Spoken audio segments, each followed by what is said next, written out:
morning, everyone.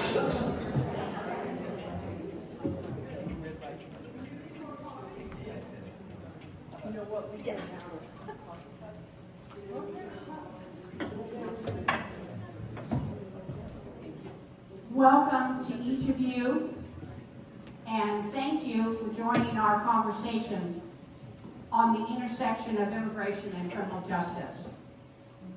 During our program, feel free to quietly go up and have coffee and be comfortable. This is a difficult subject, but the League of Women Voters has never backed away from difficult conversations about all the facets that define our democratic republic. Clearly, immigration and criminal justice demand our full attention. And as a refresher, the League is nonpartisan, and it's very simple. We do not endorse, support, or oppose candidates or political parties, but we are a political organization, and we work with various groups, political parties, or individuals who seek to improve democracy, due process, and our eternal aspirations to be a better country. We are committed to equity and diversity and inclusion, which are so essential in a democracy. Our CEO, Selena Stewart, has reminded us, democracy is not guaranteed. It is a collective act of will. And the arc of history doesn't bend on its own. We bend it. I would like to introduce our co-presidents, Janet Reitman. Where are you, Janet? Okay. And Nicole Drummond. And Nicole will be working on our questions today for the panel. We are very lucky to have them. And our Criminal Justice Committee put together today's gathering, and they are Sue Griffin, Lois Olson, Victoria Houchin, Tony Reed, and Sandy Shan.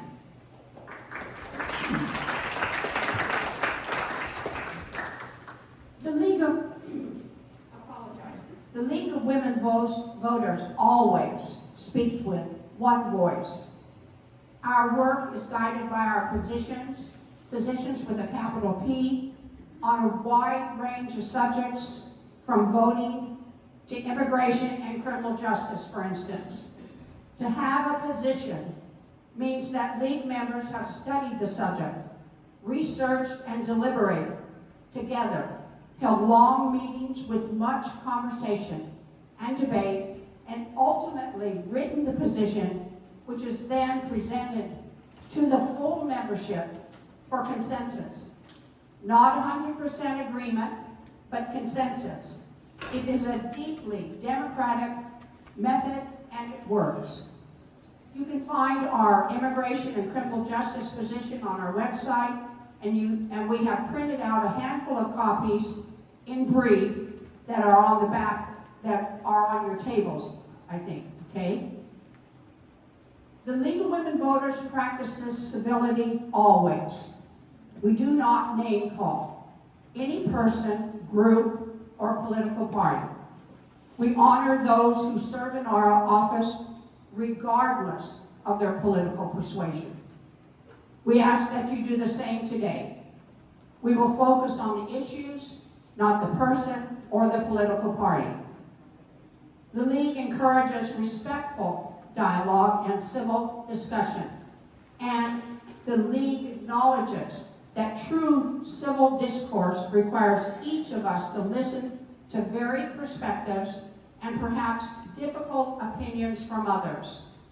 We will do that together today.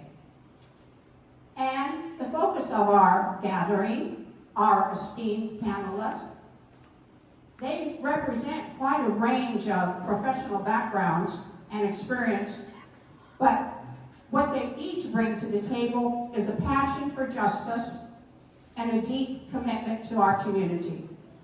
And our sixth panelist, Catalina Sanchez, is ill with COVID, having fevers, so not here today. We are going to ask the panelists to introduce themselves in a second. The format for today is that we will ask questions that were carefully created by our committee. Then we will take questions from the press, and we will take questions from all of you via the note cards you were given when you came in the room. If you want a card, just raise your hand and we will get them to you. The lead will review the cards for repetition and civility, but short, clear, hard questions about our subject are welcome. And now, our panel, and we'll introduce ourselves in order. They're seated alphabetically. Thank you.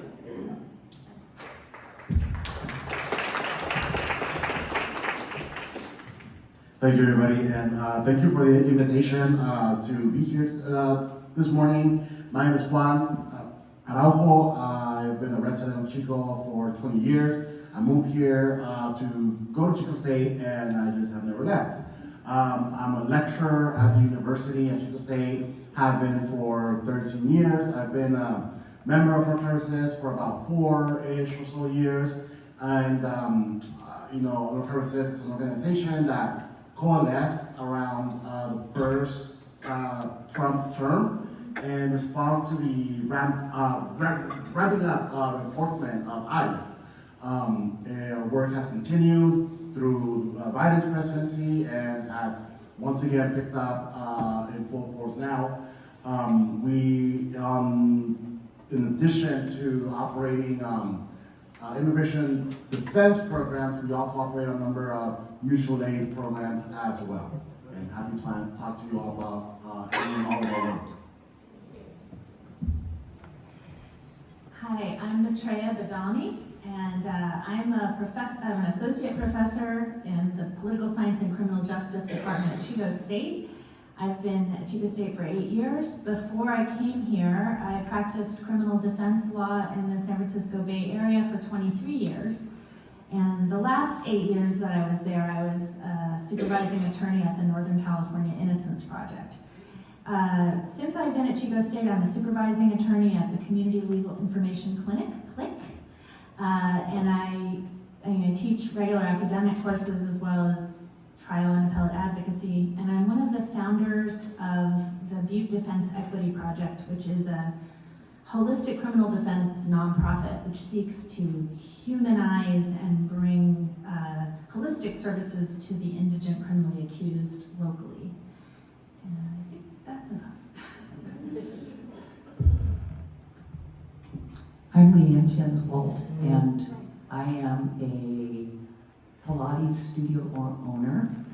I teach conditioning classes at a local gym, and I am also an organizer and a founder of a group called the Resistors. Yay! Yay! We formed at the election of Donald Trump and further became activists when he was inaugurated. And from our point of view, we saw a need to deal with the issues that the administration was bringing forth. So we started with 2 of us, then 4, then 6, then 8, then 10. Now we have a collective group of over 750 people. We are activists, we are mutual aid people, we push out factual public information for not just what the administration is doing, but just to help each other, to see each other as humans, no matter what our political ideology is. We're inclusive, and we choose to operate from the heart and to help all peoples. And that's basically it in a very little nutshell. Thank you. I'm Leslie Layton. I'm the publisher of Chico Soul, a nonprofit news publication in Chico. We've been around for a very long time, 18 years, and we're headed right now for a relaunch with a new website. And it is a lot easier for me to be a writer than a public speaker, so you'll have to excuse me, but I started covering immigration in the 1980s as a journalist in Mexico, and I was covering immigration from Mexico to the United States for the San Francisco Chronicle and the San Francisco Examiner and other publications. So when American Community Media, which is a national network of small ethnic-oriented publications, started, it launched a project called, thank you, Aquí Estamos, Here We Stand, an immigration reporting project, and invited me to become part of that. I was thrilled because this is a topic that is close to my heart. I'm a bilingual journalist. So we are trying to look at the immigration crackdown as it affects rural Northern California. There's been a lot of coverage in major cities, but less so in this area. And I am so thankful to the Butte County League of Women Voters for putting on this forum and inviting all of us, because I think this is such an important community conversation to have right now. So thank you very much.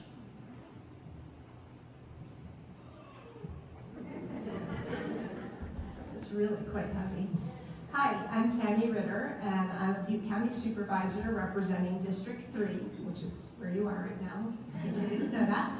And prior to my service on the board, I'm in my 7th year on the Board of Supervisors. I served for 1 term on the Chico City Council, and my background is in social services with a master's in developmental psychology, and also one in youth counseling, restorative justice. I run a nonprofit organization called Circles of Justice, where we provide free restorative justice training to schools, nonprofits, churches, anyone who's interested actually. And I'm really looking forward to hearing from the rest of my panelists today.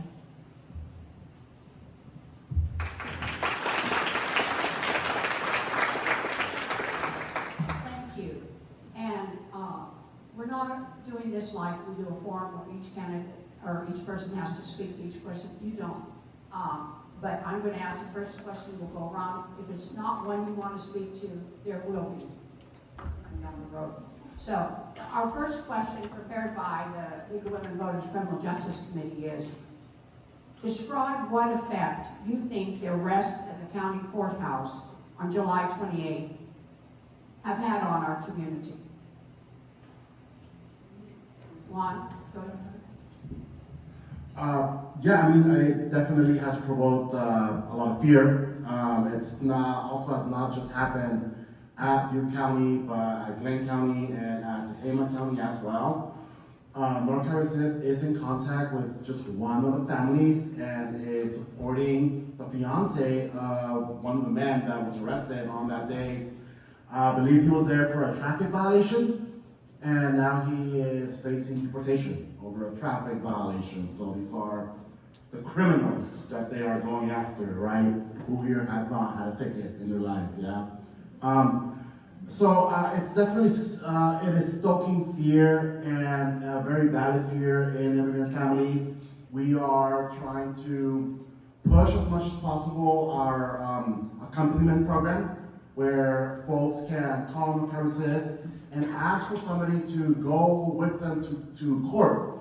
We had, I think one of the original intents of this program was to accompany people to immigration court. That's only done in Sacramento though.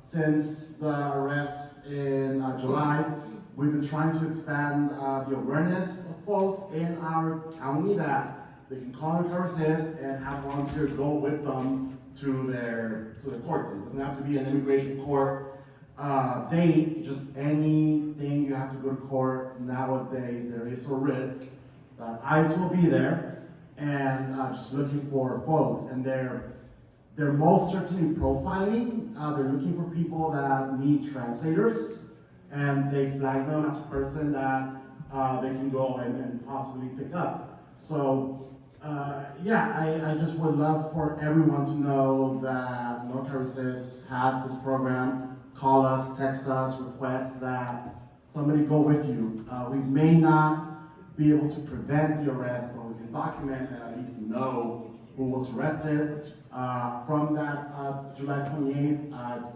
far as I know, only one of those families has called us and we've been in contact with them. Thank you. Support. Thank you. Anyone else have knowledge of how this has affected Butte County? All I can really speak to on that is the students at Chico State. There definitely is an atmosphere of fear among our Latino students, whether they are citizens or non-citizens. I talked to the Dream Center, the head of the Dream Center yesterday, just to try to get kind of a pulse, and she said that it's definitely certainly ramped up their fear. A lot of our students also are from Southern California, so they have a lot of fear about what's happening to their family members back home, where the enforcement is very aggressive. And then having it happen this summer in Butte was just kind of brought it very close to home. I also wanted to say from the Dream Center, I know many of the people here have been involved in the various protests, and she wanted me to let you know that the students see who is out protesting, especially our Latino students who are afraid to go out and join the protests themselves because it really does put them in peril. And she wanted you to know how much they appreciate that people are going out and protesting on their behalf. And as a person and a group that protests very regularly, we've experienced the persons that are being targeted coming up to us and saying, "We are terrified." And if they are out with us protesting, they will ask us, "Do you have our backs?" And if we get arrested, what will you do? And we can assure them confidently that we have their backs. And I'm also part of NorCal Resist and part of the Neighbor Watch program, and that has been very helpful. And if you have not been involved or don't know about it, it's amazing. And the other thing is, we get talked to about what we call people living in the shadows right now.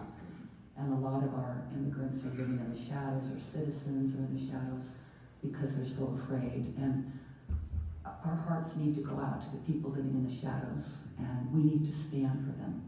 And that's what we do.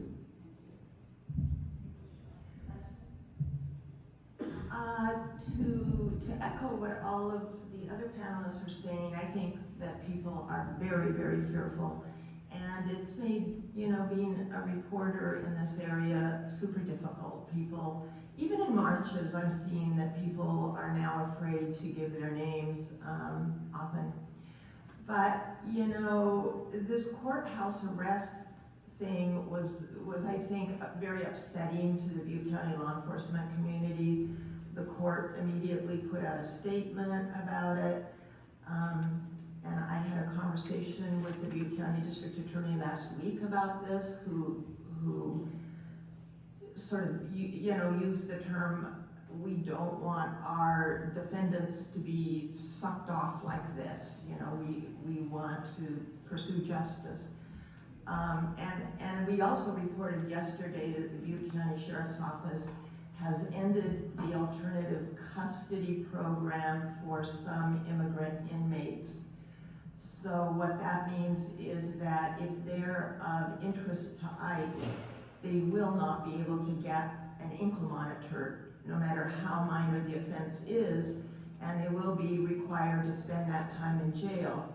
And we have a statement in our story that we posted yesterday from the sheriff about this, who said, we are complying with state law and not assisting ICE in any way, but we do have a requirement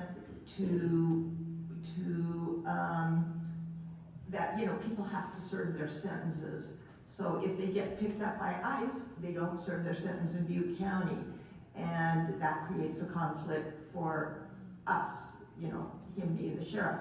So I think that's one change already that's happened.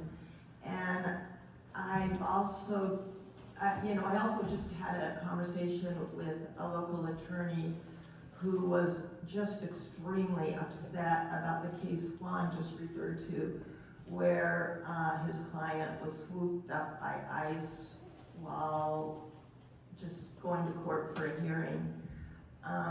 So I think people are really scared, and in the Butte County law enforcement community, they're concerned that, about people being afraid to go to court, which is not good for them.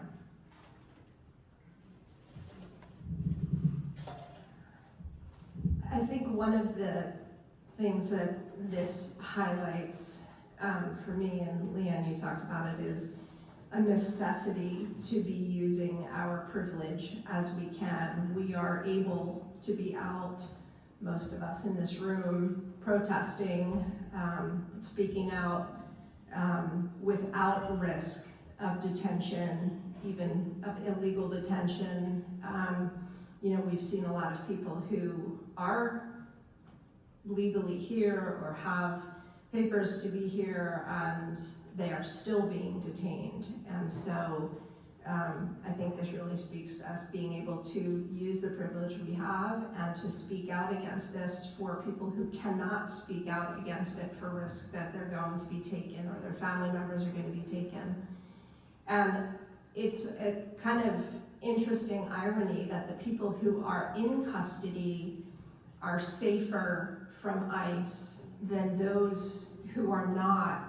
Of the 8,700 plus people who were in Butte County detention last year, 13 of them were of interest to ICE. 11 of them met the legal criteria to be interviewed by ICE, and ICE took none of them. So the folks who were in custody were safer because the laws were protecting them, as opposed to those people who were out and who are allegedly free. Thank you so much for all those thoughtful answers. And you've touched a bit on the second question, which is what approaches have you seen law enforcement agencies taking with immigrants or populations that ICE is targeting in our county specifically? So Leslie, I know you touched on that a little bit already, but if any of you would like to answer that question about local law enforcement. Could you repeat that? I'm sorry, I couldn't hear you. Oh, I was trying really hard to hold the microphone as I was trained to do. Could you expand on what approach you've seen local law enforcement agencies taking with immigrants in our county specifically? Local law enforcement. Well, I don't know that I can speak for local law enforcement certainly, but the only thing that what I know is what I just said about how the sheriff's office terminated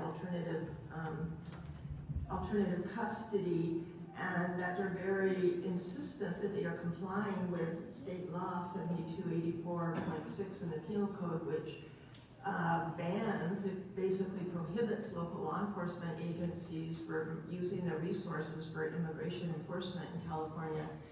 And they say that they are complying with that, and they put out, some pretty insistent statements about it. So that's kind of what I know. And I had the opportunity to talk with a law enforcement person that just had lunch with all the heads of law enforcement in Butte County. And that includes everybody, University Police, Highway Patrol, and the topic was ICE. And this was about 2 months ago. And he came back to me and just said, Butte County law enforcement is not cooperating with ICE on any level. And to just further show you that, when ICE calls the sheriff's office, Sheriff Honey, and they talk to him and they try to get a detained immigrant, he says no. No, they're in my custody, I take care of them. And they were trying to get somebody who was on an ankle monitor program, and they wanted the address. And he said, no, they are under my care. they're in my custody. He is so in our corner, and so is law enforcement, and that should be a comfort to know. Zero cooperation. So I was really grateful, and I actually emailed Sheriff Honey and said, thank you for that, for adhering to laws.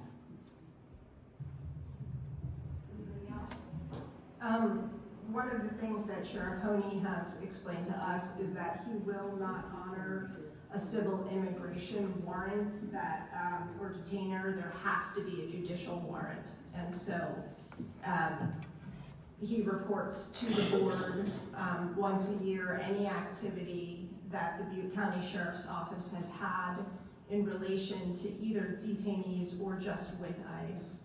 And he has expressed the same publicly, that without that judicial warrant, there will be no activity on behalf of ICE. I think perhaps we've answered this question too, but our question screeners from the audience, where are you? I don't know where. Okay, so bring them to us when you have them, please. The third question, what can you tell us about how locals are managing the current situation? Do you feel like you've answered that? What local resources are available to help family members if the wage earner is arrested by ICE?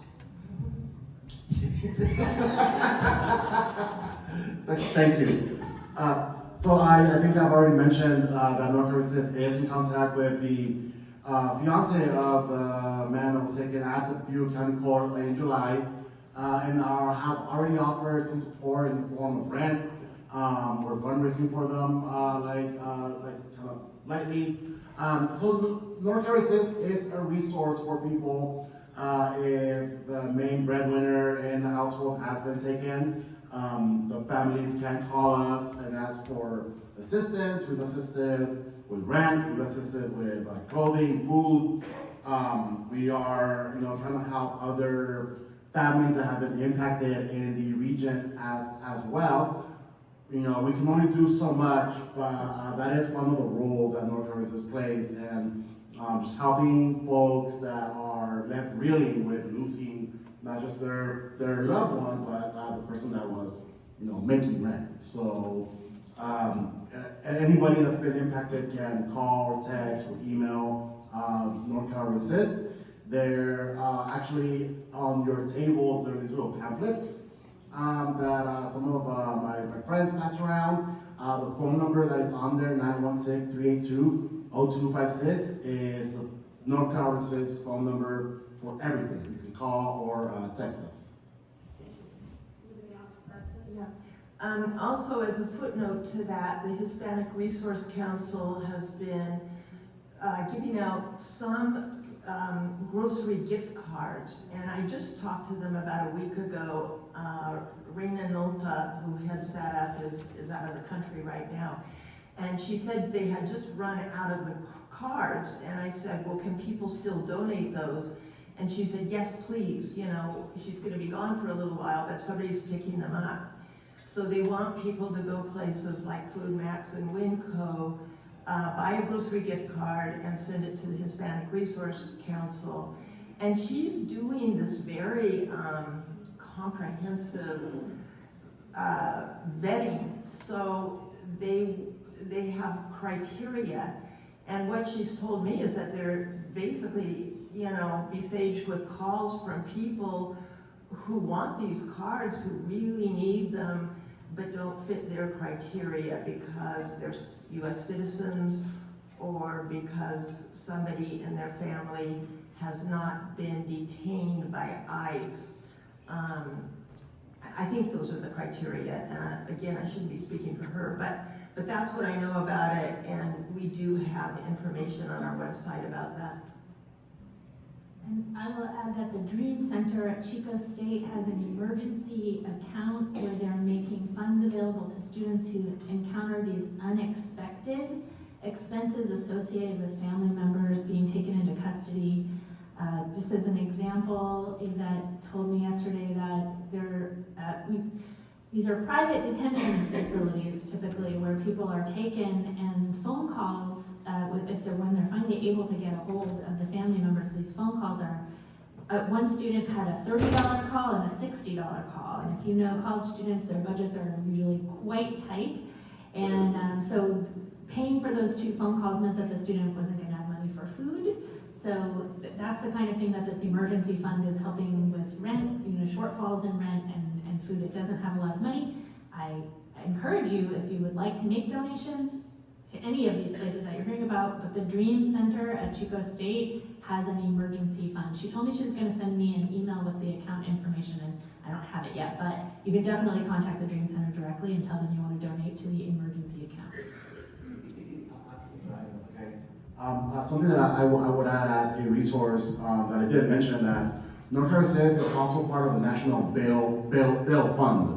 And unfortunately, bail is not being granted to too many people at the moment, but if bail is granted for a detainee, NorCal will pay that bail so they can be released and reunite with their family.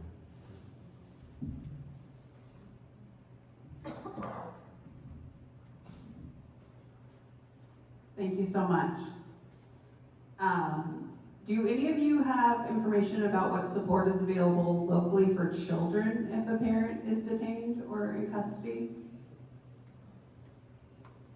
There is stuff on the website for Dream Center is the CHIRLA website, CHIRLA.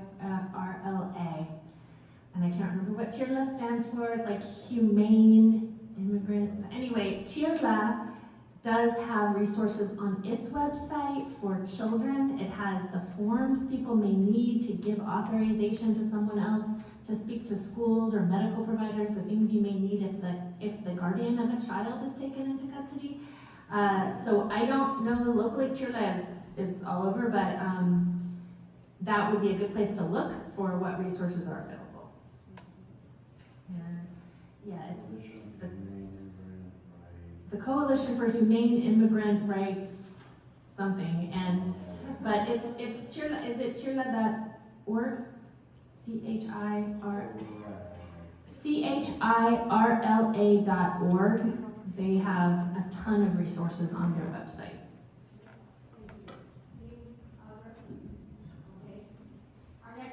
Our next question is, if you do know this, how is the fear of immigration arrest affecting Chico State students and Butte College and even elementary school students? Yeah, I mean, I talked to some students directly. People are terrified. They're not participating in activities that they would otherwise participate in. I'm talking to citizens and folks with green cards, lawful permanent residents, and not to mention our DACA students who have this temporary protection that could be gone at any moment. So yeah, they're terrified. I don't know about the elementary school students, but it's a huge community problem. Yeah. I think compounding the problem where there are not enough supports at the elementary school level, starting this year in 2026, we're going to see the implementation of Senate Bill 1, which is the restructuring of our Mental Health Services Act, turning into the Behavioral Health Services Act. And what that means is that all of the early intervention and prevention programs that we have through Butte County Behavioral Health, such as the Promotores down in Ridley, the Hmong Cultural Center, the African American Cultural Center, all of our early intervention and prevention centers are no longer going to be funded. They are no longer allowed to be funded under the California law. I know, I didn't vote for it. What the state is saying is that they are going to pick up the prevention side of that, and that dollars will potentially be available to continue those services through a different funding stream.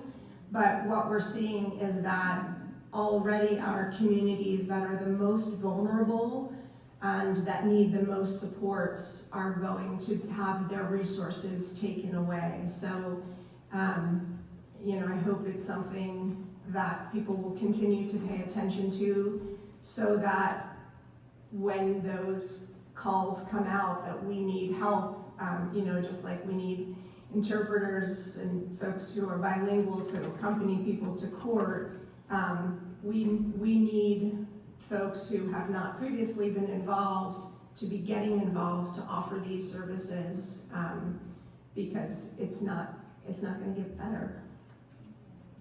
I'm a downer. I could add, as Chico State faculty, I also talk to students very regularly, and like Madre said, they are afraid, yes, but they are also not taking it like lying down.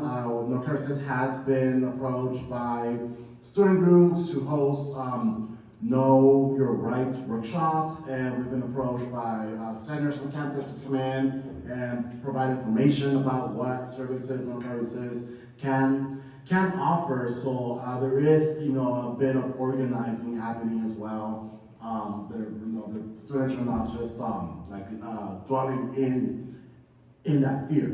They are attempting to do something about it, which is great.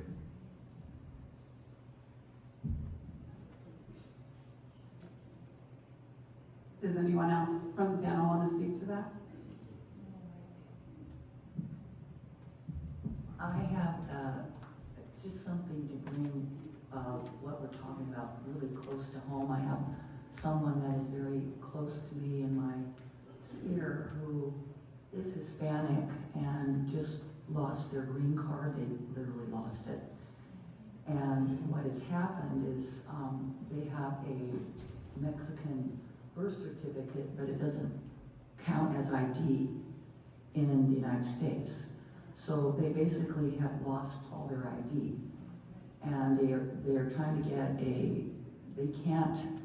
it takes a year to get a new green card, and costs another $3,000.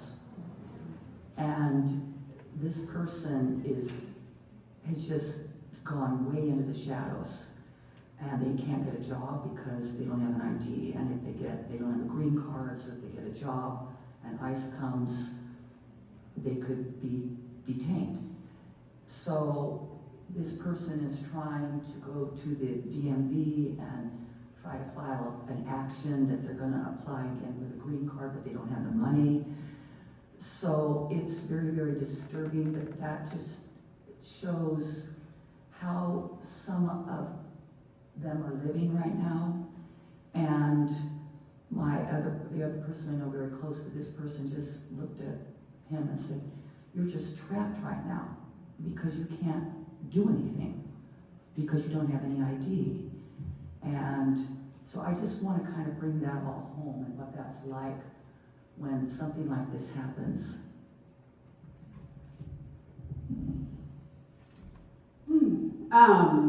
Sherry also just passed out a resource. It looks like the Hispanic Resource Council, in collaboration with different fellowships, including this wonderful space that are having food card distributions as well.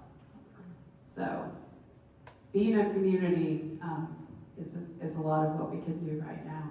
So given all of what we've shared and discussed so far, and before we take questions from the press and from the public, could each of you respond with how can we respond in this moment and political climate to attempt to create safety for us, and what steps can you offer that people can take, and how can individuals be proactive?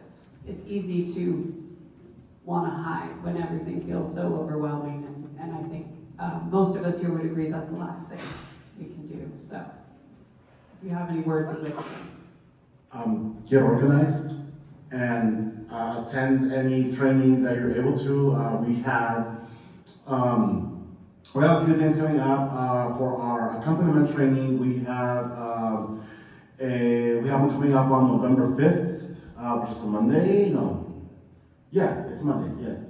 No, that one is on Zoom. We also have for our Ice Watch program, we have one in person in Reading. I don't know if that helps anymore, but that's next Tuesday. We also have one in person here in Chico, being held over at the Safe Space offices on November 5th, and then 9th, sorry, November 9th, and then we have one in on Zoom as well on November 4th, correct? Yes, thank you. So there are things that people can do. There are ways that we can organize to protect our community. Building structures that are outside of like government structures that are community-based, creating structures of dual power, I believe is how we are going to get through this. As state repression intensifies, it's up to us to band together and defend ourselves from it.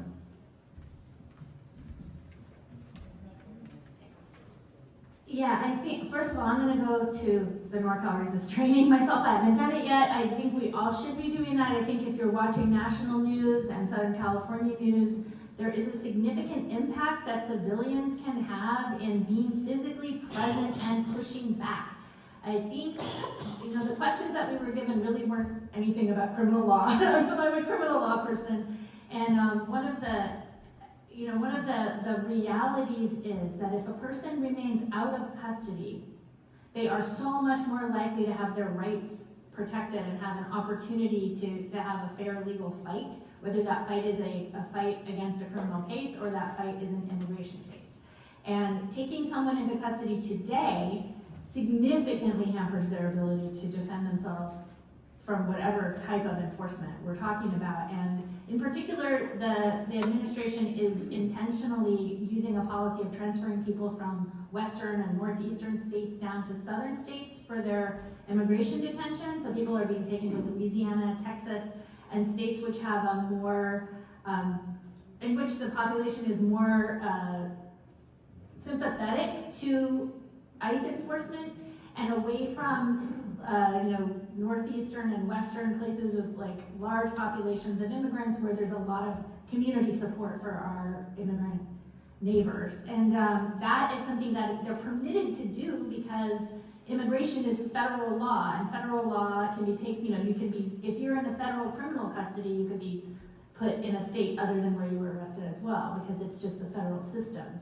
And so it really helps to not get taken into detention in the first place. And as you may also be aware, many, many people are being taken into custody who have absolutely no criminal involvement whatsoever on the merest suspicion of being unlawfully present in the U.S., and that the U.S. Supreme Court just granted this temporary stay of enforcement of a U.S. District Court order that ICE stop these mass detentions and raids based on basically racial profiling of Latino appearing people or people speaking English with a Spanish accent or people working at low-wage jobs in Los Angeles County or people just standing in a particular area. Those four criteria have been used by the Supreme have been used by ICE and have been approved temporarily by the Supreme Court as sufficient to detain people on suspicion of being an unlawful immigrant.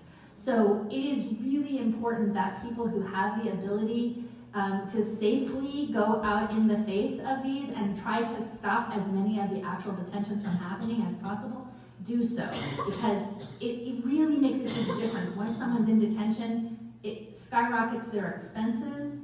It makes it, they are going to immediately lose their employment. They are often taken, again, far away, and it is very difficult for their families to contact them. It is just it makes everything 10 times worse immediately if they're taken in. So if we can stop people from being taken in, again, it doesn't matter if you have a green card, it doesn't matter if you're a U.S. citizen. If you look like you could potentially be undocumented, you can be arrested at this point, per U.S. Supreme Court.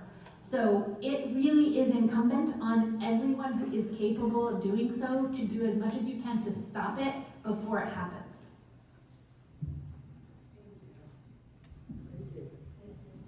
And I'd like to address, I want to sing the praises of NorCal Resist. Amazing. And as I said earlier, I'm part of the Neighbor Watch program, and that is a beautiful way to keep eyes out for our friends that are living in the shadows, who are afraid, Anytime there's a sense that ICE might be around, we're part of a signal group, we get a text saying, could somebody go check this out? I think it's fantastic. It gives those of us who are free a chance to help. And community and organizing together to help protect our fellow citizens and our friends and our neighbors is essential. And I do want to address something because we are talking about people that look like they should be picked up. I would like to address a situation where there is a local resident who's from Canada. She has a green card. She is communicated with by Homeland Security and Immigration bi-monthly, telling her if she gets a traffic ticket, she's going to be deported. This is a Canadian citizen with a green card to live here, and she has also now moved herself into the shadows. She's terrified, and she came up to me a while ago and just said, I can't attend anything, I can't go out because they're watching me. And they let me know they're watching me. And I think that is horrific. And anything we can do to help this kind of situations where someone who is not a typical person that's being profiled. And I keep my ears open when I start hearing things like this. So once again, I feel like community involvement, letting everybody know we have their backs, that we're here. Solidarity is what we all need, and education and information. And I sure appreciate all these people who have all this knowledge, and thank you. I'm going to make a pitch for the first step is getting informed. And so I really encourage people to read. I know this is dark and sometimes tough to stomach these news stories. Chico Sol is trying to run an immigration story either locally or on the statewide level at least once a week. And I think, one of the things that bothers me most is how little the public seems to understand what's happening. And it's being depicted as a crackdown on undocumented immigrants, but it's really a crackdown on our civil liberties and our First Amendment rights. And a lot of the people who are being detained are very well documented. But I've seen this language of undocumented even in the media, aside from the public comments you see on stories. But people are being detained who have green cards, who are authorized as asylum seekers, who have student visas, who have work visas. There's many different kinds of visas. These are not undocumented people. And so I think, it's not a black and white thing. It's not either you're a US citizen or you're undocumented. It's much more complex. And that's something we need to communicate. I was in a webinar yesterday with a journalist who said, this is no longer immigration reporting, this is democracy reporting. And I believe that. This is really a challenge to our civil liberties and our ability to have rights to dissent and free expression. What was the question? What can we do? It's been a while. Yeah. Sorry. How can we respond? Okay. Well, I'm gonna go from the higher level where I feel like. So as you all know and have all heard, SNAP benefits are delayed, I believe is the terminology we're using. So I would say the first thing that we can do is to make food and resources available to people who need it, and that they do not have to go through a government agency to obtain it, right? Because that is one of the scariest things for people. So donate to the South Chico Resource Center, donate to local food banks, turn your little free library into a little free pantry. Like, we need to be doing something. We need to be donating gas cards to these food banks, we need to be making sure that Catholic Ladies Relief Society has enough money, funds, resources, food to be distributing them, and we need to be giving to places that are not requiring identification in order to get what people need. So that's the first thing I would say. And then I think we need to be supporting, you know, you asked a little bit earlier about what we can do to support kids. You know, a lot of people in here are retired, I'm making assumptions, but become a CASA volunteer, become a foster parent or a foster respite worker. There are a lot of our community that needs support and need help right now. And if you have time, that's the most valuable thing that you can give. And the last thing I would say is we need to support candidates who are going to protect the rights of everyone who is living in this country, and not just protect them because it might impact the farm workers that they have, which obviously we need to be protecting our farm workers, but we want people to be protecting people's rights because they should be, not because it impacts their bottom line.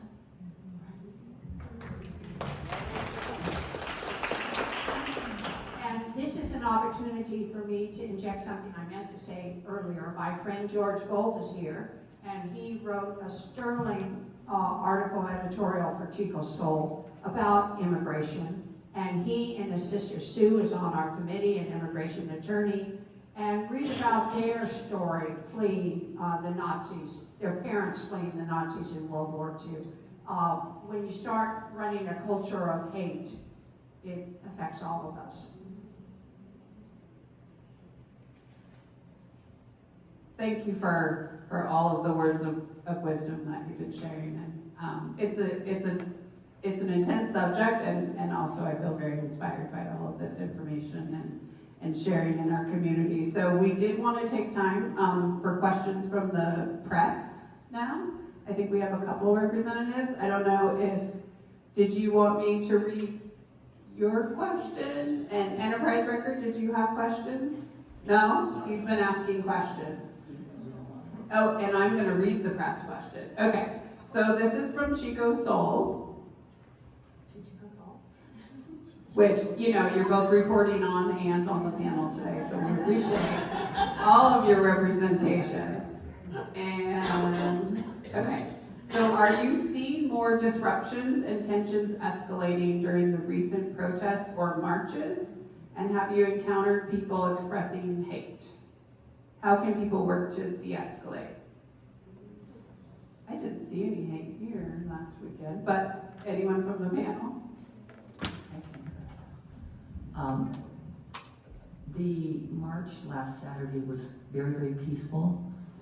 There was only one incident, and it wasn't really a big political incident, but there was just one. And in that particular march this last Saturday, there was a lot of joy and a lot of connection and tons of solidarity. And what happens when you come together like that, you don't feel alone. And that's the key, is a lot of people are feeling very alone. And I would just join an organization. So far as we progressed with the marches and protests, we've had no problem. Besides a few middle fingers as far as protesting goes, but that just kind of goes with it. So we're getting used to it. So I would encourage all of us who can to go out in the public and feel what it feels like to be connected to others over the same issues. We all share the same issues. And we so far have been very safe. Whenever we're going to do a march, or we can call the Chico Police Department, and we have a liaison who, they're great, they're friendly, they tell us if you have any problems, call us right away, we'll be there. So that should be encouraging for all of us to come out into the public together. My impression at the No Kings 2 Day was that it was phenomenally well organized and peaceful and joyful even, and fun. And so the only place I have seen lots of hate is on social media, For the first time, we're restricting comments on our social media posts. We've never had to do this before, but it became so ugly in the last month or two that I now only limit comments on Facebook to Chico Soul followers, because it was nasty. It was really, really nasty, and so it's out there, but you know, it's something about social media that just brings it out in people. Thank you. I did want to pitch, since you are the league event, a way to get involved. If you would like to join the league, if you're not currently a member, feel free to write your information on one of these cards. If you didn't use it for a question, there should be plenty. And we'll send you an email with all the information. We are very committed to defending democracy and bringing together our community. So I just wanted to share that. And then we'll move on to some questions from all of you. And I get to pick the first question. Okay, I love this one. How can people like me, an old white female, keep someone from being arrested? Have you seen the New York lady in her suit standing in front of ICE vehicles? Literally, that is what you can do. Stand together, bring your friends. You know, there's women knitting outside a detention facility in Oregon. There are just 3 or 4 people in lawn chairs that are just sitting there knitting. You know, like, you don't have to, just find a place to be, and if you speak up, it will make a difference. In Chicago, they're distributing tens of thousands of whistles, and the people are going up to where they see the ICE enforcement and just blowing whistles and warning people who might need to get away. And in the meantime, it is very frustrating to the ICE officers. And so this is all, I know this seems ridiculous, but this is actually really powerful resistance. The more people who are doing some small act like that, it does many things. It has a practical pushing back effect on this very inappropriate and in many cases illegal. We're not talking about actually lawful behavior. When you have a regime that has the court essentially being willing to go along with violations of civil liberties, you can't really just rely exclusively on hoping everything works itself out in a court proceeding. So this is historically where civil disobedience has come in. Civil disobedience is appropriate. It is called for. And when we do it together, it is fun. It is delightful. I was in San Francisco for No Kings 2. I was here for No Kings 1, but I was visiting my best friend, and I went into the banner, the human banner that said No Kings, yes on 50 on Ocean Beach, and I actually have a photo with me circled. I'm right by the American flag. And it is actually a beautiful, wonderful thing. I mean, as horrendous as what is happening is, it is bringing alive people's participation in standing up for civil liberties in a way that hasn't been needed and hasn't been seen in a few decades. And it is really critical that people get out there and do it. But it's enjoyable. Yes, you can stop people from getting detained. And if you can't stop them from getting detained, you can document who is doing it, what is happening, where are we going to take them. It takes more than 24 hours typically for somebody's name to show up in the registry when ICE seizes them. So any information that can be gotten right away is really helpful because families will be frantic trying to find people. So if somebody who was standing by actually got their name, that can be really, really helpful. Who do they give that name to? North Cal Resist, any organized group. I mean, I would recommend contacting Chirla and finding out what you can do locally, right? They're out there doing this work. There's a ton of people doing immigration activism around the country. You can find a group and participate with them. Indivisible is doing stuff, right? Connect. I'd like to also say, as if we're talking about an old white woman, what can you do? Buy an inflatable frog suit. Okay, buy a unicorn. Start silliness in this atmosphere is awesome. Acting silly is fun. So I tell people, find humor and wear a costume. And the other thing you can do is if ICE is around, I've seen large groups of people just turn on music and start dancing, and hip hop, and I've actually seen ICE agents laugh at silliness. It's just a deterrent, it diffuses some things. Again, buying an inflatable costume makes you feel a little safer, you can act silly, and that's taken the country by storm as well.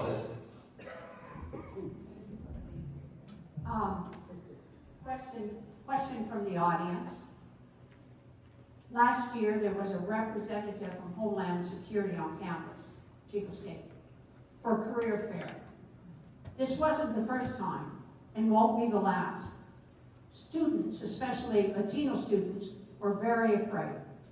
Is there any way that we could prevent Homeland Security or any ICE rep from coming to a school career fair?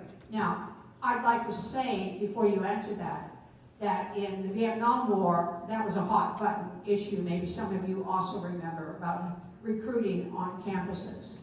And my understanding is that the recruitment bonus for ICE, coming on board with ICE, is $50,000 a year. And I also add one more thing. We know that ICE already has around 60,000 people in custody. I think it's probably higher. And of course, in the United States, we already have just under 2 million people in custody in our carceral system. So this is serious business. So what can you tell us about recruitment fairs? And this is something that pressure on the administration and actually pressure on the chancellor's office is even more important, because the president, even our president, probably can't get away with politically, doesn't have cover to just say you can't come to my individual campus. But get a hold of the chancellor and put pressure on her, that's one thing. One thing I encourage individuals to do, when I was in law school in Berkeley in the early 90s, it was even before Don't Ask, Don't Tell. It was during a time when any gay member of the military was being drummed out as a matter of course. And so when the JAG Corps would come to recruit, we couldn't get the administration to stop allowing them to recruit, but we filled up all the interview slots as protest, and then we would just sit there and hi. And so that is something that like students can be encouraged to go fill up all the spots, and spend all of the time of the recruitment person. I mean, students who are not in danger of being tagged by ICE can fill up the time of the recruiters with I don't really think it's a great idea to work for ICE. It feels to me like this is a really a draconian response, and it's hurting civil liberties, that sort of thing. Again, community involvement is the way to go. So encouraging students to do that, that's something I'm happily able to do. But pressure to make it stop is always helpful. So reach out to the chancellor's office and say, I don't want this just Gestapo force to be recruiting in our public institutions. I think we were told, and this is a question, last time this happened, that they legally couldn't refuse to let them come.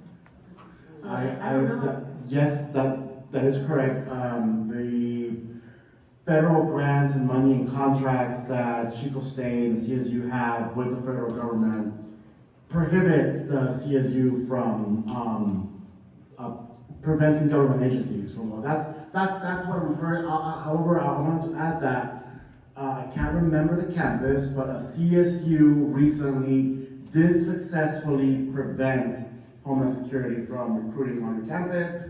Can't speak to the details at all, but that information is out there, and it's something that could be very helpful in the future.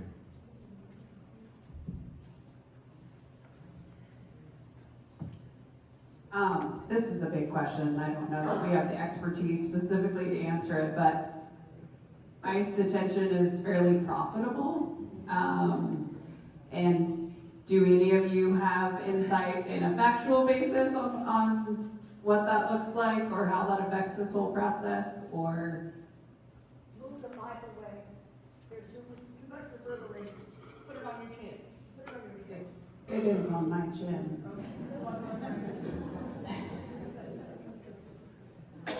Okay. So as far as profitability of ICE was the question. There's private detention facilities that have contracts with the federal government. I mean, that is a basic, that's true whether those are the immigration detention facilities or the private prisons that contract. California currently doesn't contract with private prisons for our state inmates, but we used to. And that is like huge business. It's part of, I mean, look, we're talking about the most intertwined things. Pick something.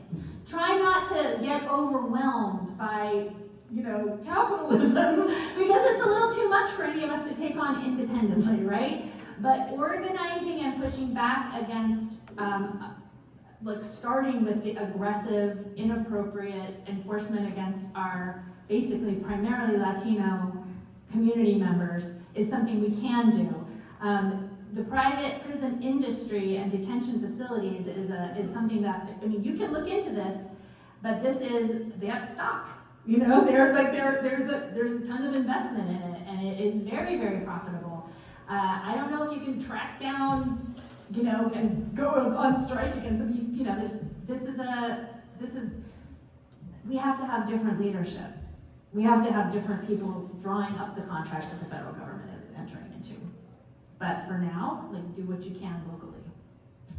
And if I can just say, for anyone who does have any kinds of mutual funds or anything like that, you can find out if your investments are supporting organizations, businesses that are, you might be invested in tobacco companies for all you know. So you can make sure that all of your investments are SRIs, which means they're socially responsible investments, and make sure that you are not inadvertently supporting these kinds of companies. I could just add that, it is a fact that the detention centers that are being used are private. The GEO Group is one of the main corporations that owns a lot of these centers. Like Tammy said, if you have any mutual funds, that's a name that you can look for. But I can also speak on just how much it benefits them to detain people. It benefits corporations to create prisoners, yeah? And right now we're supporting a family whose the mom is being detained. The dad is already in Mexico. Both mom and dad were picked up. And the mom needs money in her books, not just to make phone calls, but to buy pillows, to buy blankets, basic things that should be provided. These companies are making profit off of. So it's a very much lucrative business. And to add to that, one of the things I've heard attorneys say is that they're using detention to force people to self-deport. And in fact, I have some comments to that effect from the local asylum seeker who's detained right now. But yes, they make it as difficult as possible until apparently detainees say, okay, I'll go back to wherever I'm from, or, self-deport.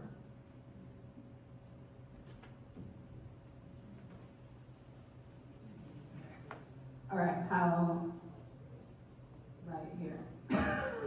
I've never had a problem with microphone before, but earlier someone was mentioning the difference between a judicial warrant and a civil warrant, and someone from the audience was just wondering if that could be expanded upon.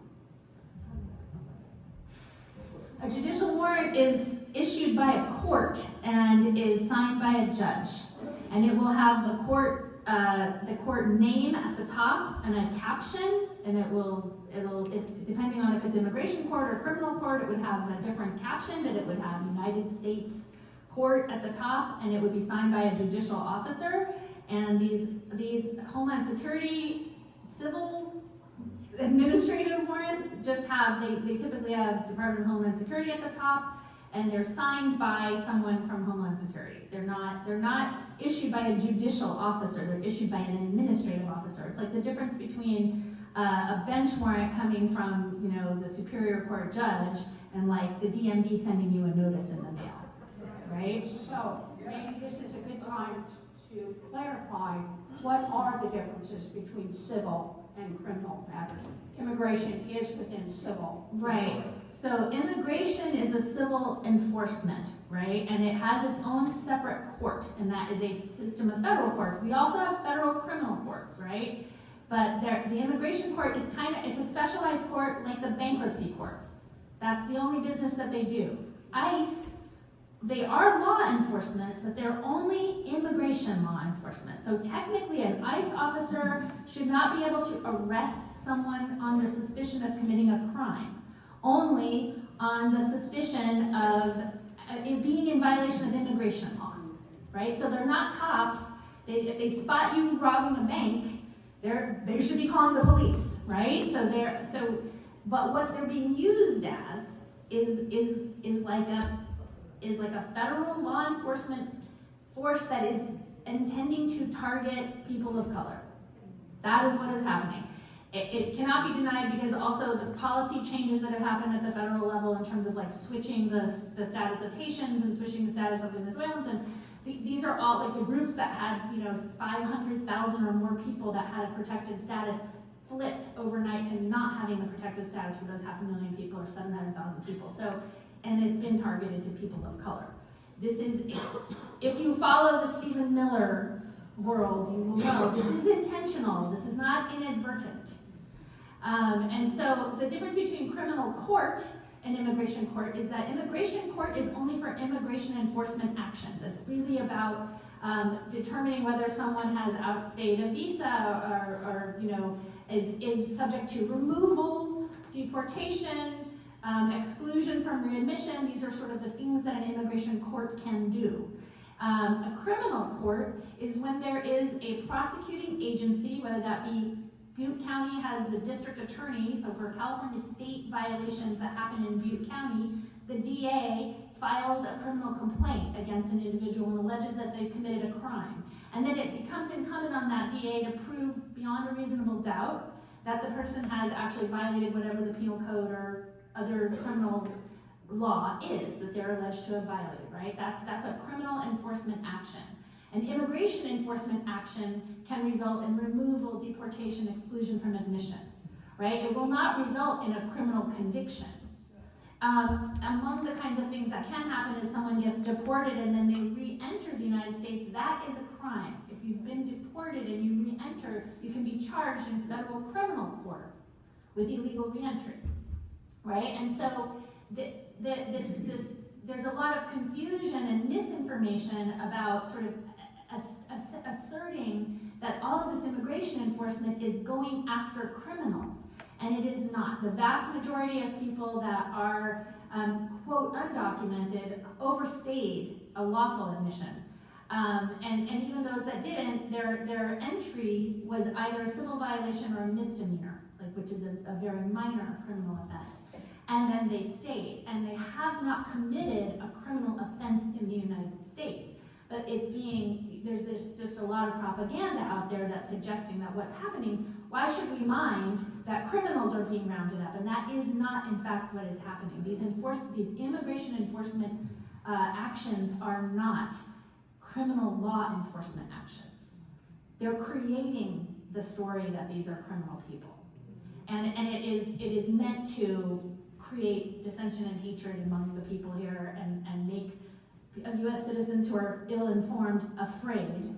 And even this language that we're under invasion, that the U.S. has been invaded, and that this is, horrendously, that this is a war, this kind of thing is just meant to frighten U.S. citizens who are ill-informed so that they'll be quiet or even support this activity, and it is an absolute travesty. And it will eventually affect everybody because, as people have said, elimination of due process for anyone is elimination eventually of due process for everyone.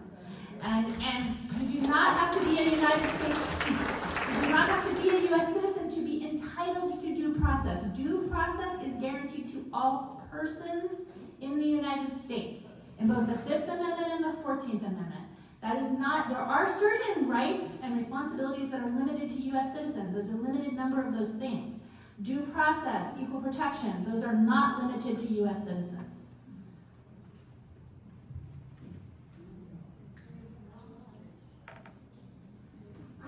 like to put in a word for NorCal Resist because I think like this is all really scary and intimidating for some of us anyway. Like, oh, I have to be able to distinguish between a judicial warrant and a civil warrant. I mean, it's like a lot. And so the NorCal Resist trainings are really helpful. And somebody who I just saw you here said yesterday she had gone through multiple of the trainings, and I think I've sat in on 2 of them. And I'll probably do another one just because, yes, it like helps so much to feel comfortable with all of this, which is really very overwhelming. I would just point out on the subject of judicial versus administrative warrants, I have examples in my car, in my trunk. If anybody wants to see them, we carry them with us because that's one of the goals to inform people and to make sure that everybody knows what it really looks like. And that's something I could grab once we're done here. If anybody wants to see examples. We have several questions to get through here, but this one from my friend is, democracy got us here. What changes are needed in our system to prevent such tyrannical and cowardly processes taking place?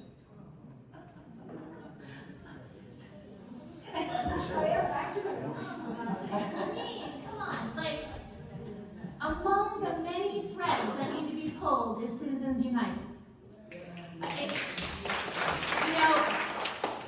We are currently in a situation of oligarchy. Where corporate interests and rich individuals can just buy elections and buy politicians, and it is essentially legal. And that is terrible. That has to be undone. Like democracy, we're going to end up having to take to the streets. I mean, I personally think we're going to end up having to have a general strike. I mean, these are the ways, because at some point, the numbers are all we have, and we have them. We totally have them. And just being out among 100,000 people in the streets of San Francisco and having it be the most wonderful, delightful, pleasant, no dissension at all, no problems. I didn't even see a police officer all day long,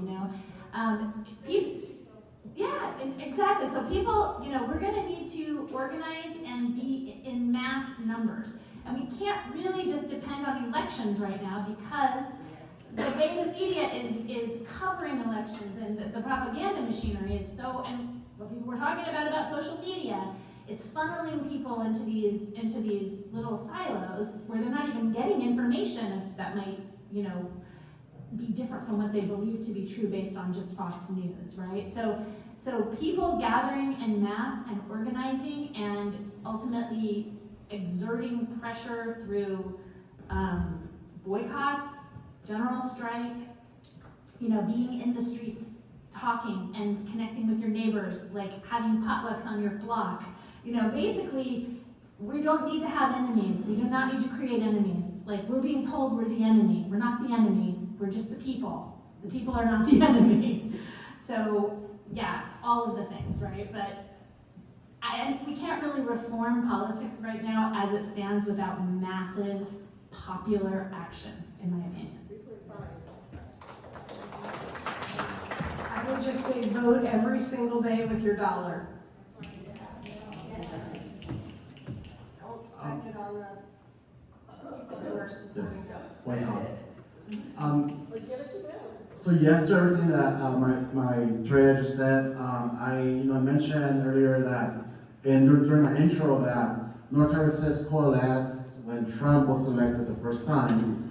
But our work did not stop just because Biden was in office.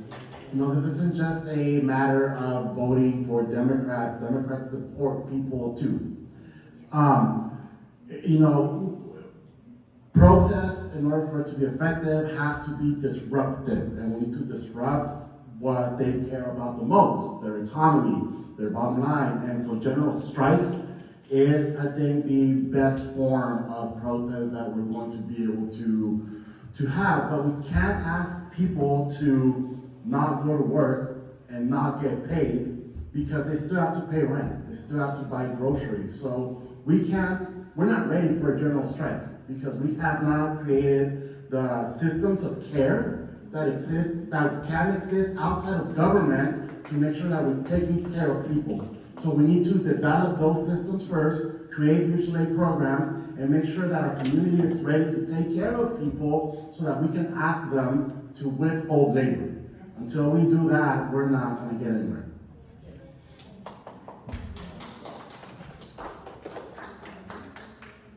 Love it. Big stuff we're talking about.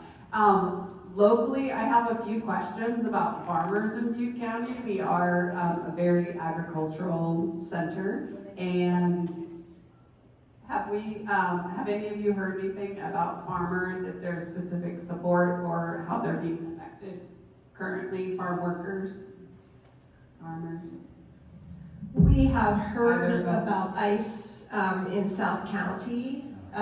We have not heard specifically about any raids.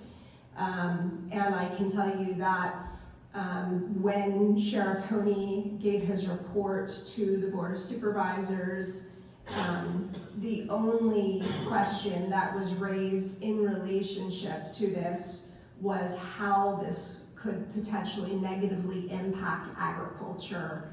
And so one of our board members wanted to make sure that there was some type of guest worker permit. So, I know I see you shaking your head. So,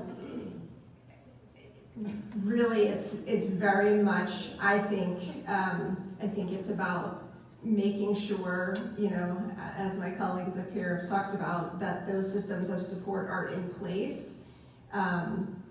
Because unless it is impacting someone else's bottom line, there is not a lot of concern from those that are in power and in control. And it is not just politicians who are bought, it is also judges. And I think we have to be paying a lot of attention to that and what appointments are being made. Speak a little bit about, yes, we have not had any raids here in Butte County or the surrounding areas. Something that we, you know, NorCal Resist here in Chico is still growing. Yeah, in Sacramento, they have been around for several years, and they have a lot of other programs that we haven't developed here as much. In Sacramento, NorCal Resist has a day labor outreach program.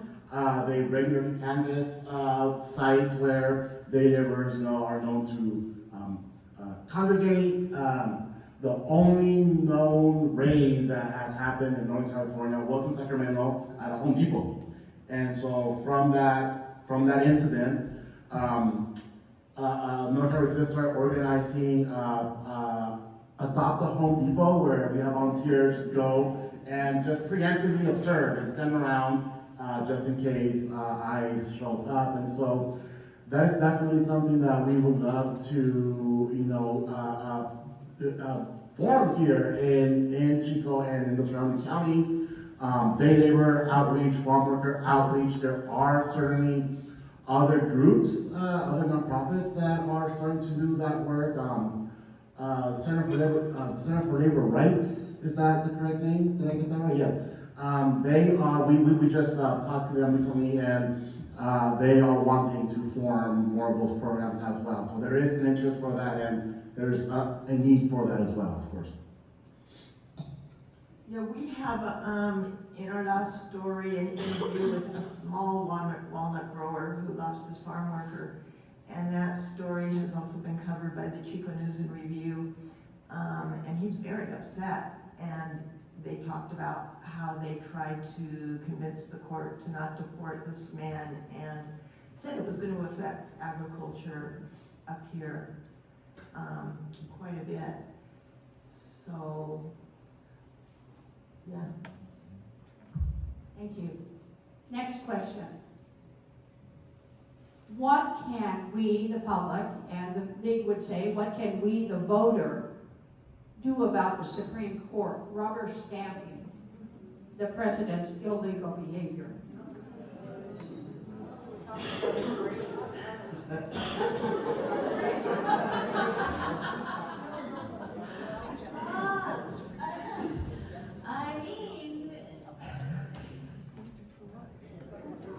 the history of the Supreme Court,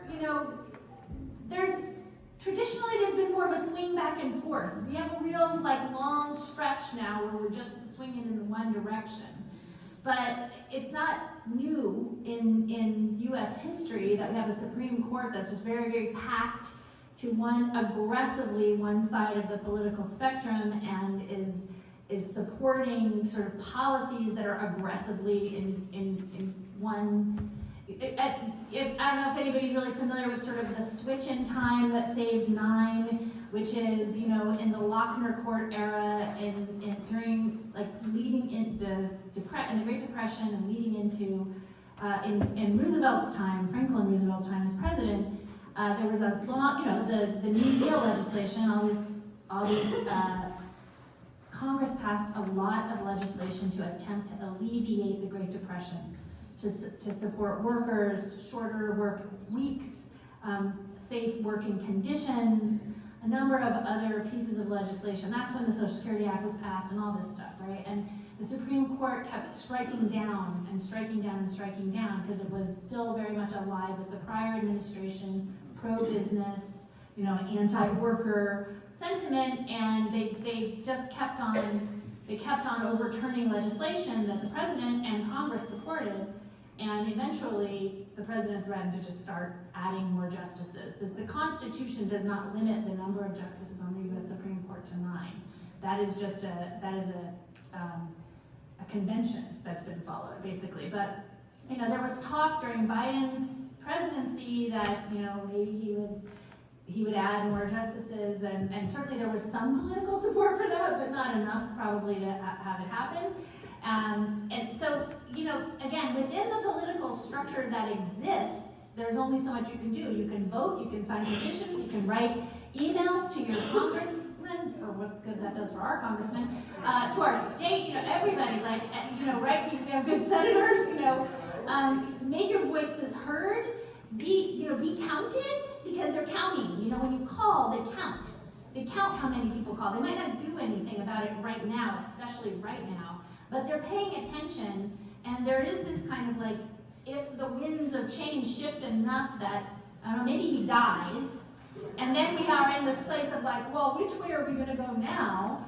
And there's a ton of people that have been calling and calling and calling every week, calling their senators, calling their congresspeople every week, signing every petition, then at least it shows the people are not in support of the way the Supreme Court is going, or the people want more justices or want term limits.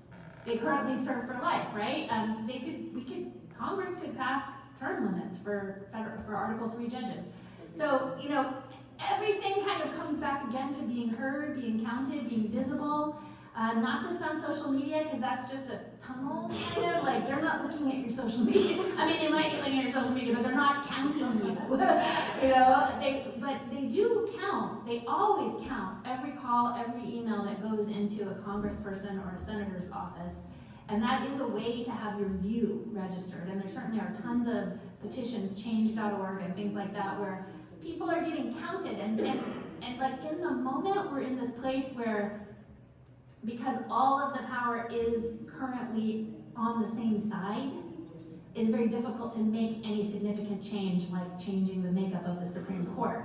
But while we're pushing in all these other ways on the ground, you can also be getting counted, so that when something shifts, because it will, he will die. I don't know if he'll die in office, but he'll definitely die. And we need for there to be a clear, loud, public statement that this is not the direction that we want the United States to go.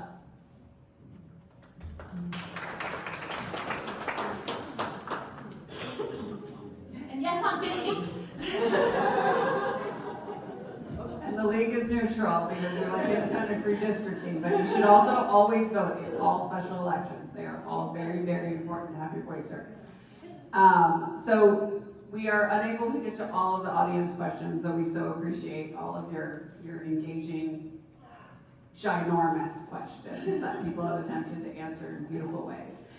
We did want to take this time for each of you to be able to give a brief closing statement after this and hopefully feel informed and inspired. I feel like I said plenty.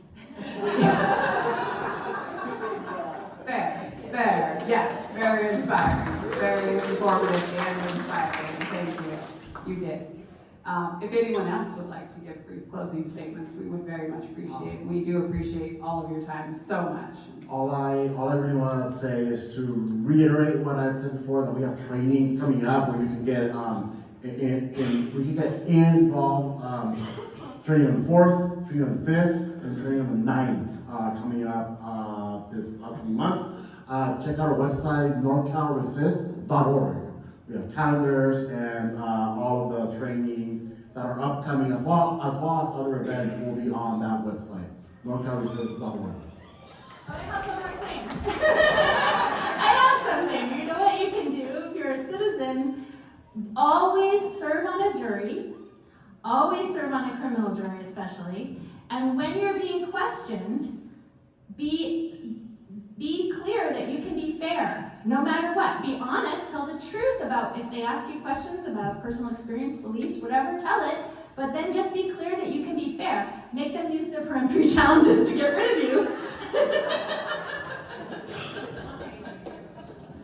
And what I want to say is, I am you.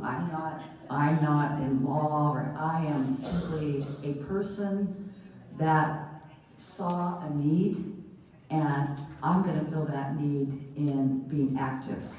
And I want to say, get involved. However you want to get involved, get involved. You don't have to protest. You don't have to know a lot. Find your lane. Everybody has a lane. If it means writing a postcard, it doesn't matter. If it means supporting the person who is out there doing things, you're doing something.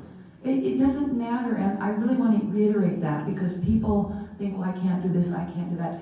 It doesn't matter. It just doesn't matter. It's very, very important to find your lane, and whatever that lane is, find your solidarity in that lane. And I just look at myself and I think I'm just a person who teaches classes, but I'm out there, and I'm out there with passion, and the NorCal Resist programs are amazing, and everybody can do those. So that's what I want to say. Find your lane. Get involved. I just want to once again thank the League for putting this on. I think conversation about this topic is so great, and we should be doing it more. And I also want to acknowledge that I know I'm speaking to a group of people who are fairly involved already and prepared, and thank you so much. I just want to say 2 reporters here that I can see, and we want to support local media, alternative media, and we are at chicosol.org. Thank you so much.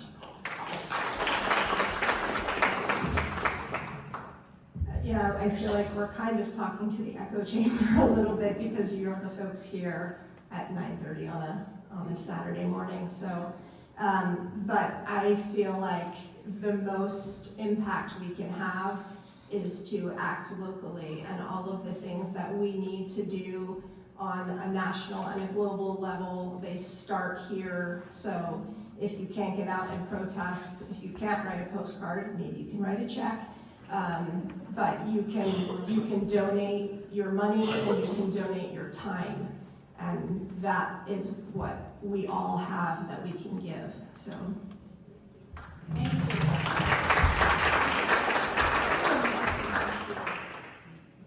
Notable New York Times columnist Charles Blow said in a recent article that the greatest defense against the dehumanization of a people is humanizing them. And he said, we must say the names of those deported, disappeared, or mistreated by our government. We must humanize every person living in this country. We must do that. And the League of Women Voters has launched a movement titled Unite and Rise 8.5, which is fighting back against the anti-democratic actions of the current administration. According to research, it takes only 8.5 million people in our country taking nonviolent action to make a meaningful change. Join us as we defend democracy from the courts to the streets and beyond. Please go to the league websites for information or talk to any of us. And to our panelists, thank you enormously. We are grateful for your service to our community and grateful for your gift of joining us today. And thank you, St. John's Episcopal, for allowing us to use your beautiful parish hall. Terry and the band helped us with everything. It's a wonderful location for so many community activities, and we are grateful. Thank you to all of you for being with us.